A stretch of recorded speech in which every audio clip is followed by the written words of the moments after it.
রাজধানীতে ডেঙ্গুর প্রকোপ ঠেকাতে আগাম প্রস্তুতি শুরু করেছে সিটি কর্পোরেশন। সচেতনতা কর্মসূচির প্রথম দিনে এডিস মশার লার্ভা শনাক্তে ওয়ার্ড ভিত্তিক জরিপ কার্যক্রম শুরু করে ঢাকা দক্ষিণ সিটি কর্পোরেশন।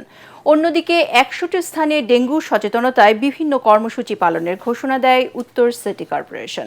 বিস্তারিত তৌহিদুর রহমান নিশানের রিপোর্টে। গত বছর সারা দেশে ডেঙ্গুতে আক্রান্ত হয় প্রায় ১ লাখেরও বেশি মানুষ, যার মধ্যে শুধু রাজধানীতেই আক্রান্ত হয় ৪৯,০০০-এরও বেশি।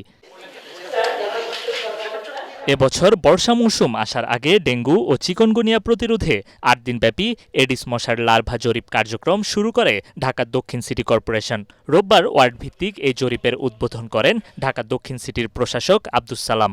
যে কারণে জরিপটা করতেছি সেটাও কার্যকর হবে, যে এতগুলো পয়েন্টে আমরা পাইছি, এতগুলো পয়েন্টে অলরেডি আমরা ধ্বংস করে দিছি। সে কাজে এটা আমরা যেটা চাই যে আগের মতো, অর্থাৎ এই বিষয়টা যে যখন ব্যাধিটা যখন আসছে এটাকে কিভাবে আমরা একেবারে শেষ করে দিতে পারি। যে জায়গাগুলোতে লার্ভার সৃষ্টি হয় এগুলো যদি জনগণ সচেতন হয় তাহলে কিন্তু লার্ভাটা সৃষ্টি হতে পারে না। অন্যদিকে ঢাকা উত্তর সিটিতেও সচেতনতামূলক কার্যক্রম শুরু করেছে ঢাকা উত্তর সিটি কর্পোরেশন। ২০ দিনে ১০০টি স্থানে গানের মাধ্যমে সচেতন করা হবে সাধারণ মানুষকে।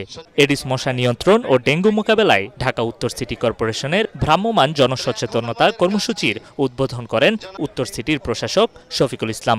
এ সময় নিজ নিজ উদ্যোগে বাসার সামনে জমে থাকা ময়লা পানি পরিষ্কারের আহ্বান জানান তিনি। আমরা একটা অভ্যাস করতে পারি না, এটা করলেও তো একটা পরিষ্কার অংশ আমরা অন্ততপক্ষে নিজের কাছে বলতে পারবো যে আমরা করেছি, এই দায়িত্বটা পালন করেছি। আমরা একটা স্লোগানে পরিণত করেছি, শনিবারের অঙ্গীকার, নিজ নিজ বাসা করি পরিষ্কার। সাধারণ মানুষকে সচেতন করার পাশাপাশি ডেঙ্গু মশা নিয়ন্ত্রণে এবার সিটি কর্পোরেশন নানামুখী উদ্যোগ গ্রহণ করেছে। তৌহিদুর রহমান নিশান, এটিএন বাংলা, ঢাকা।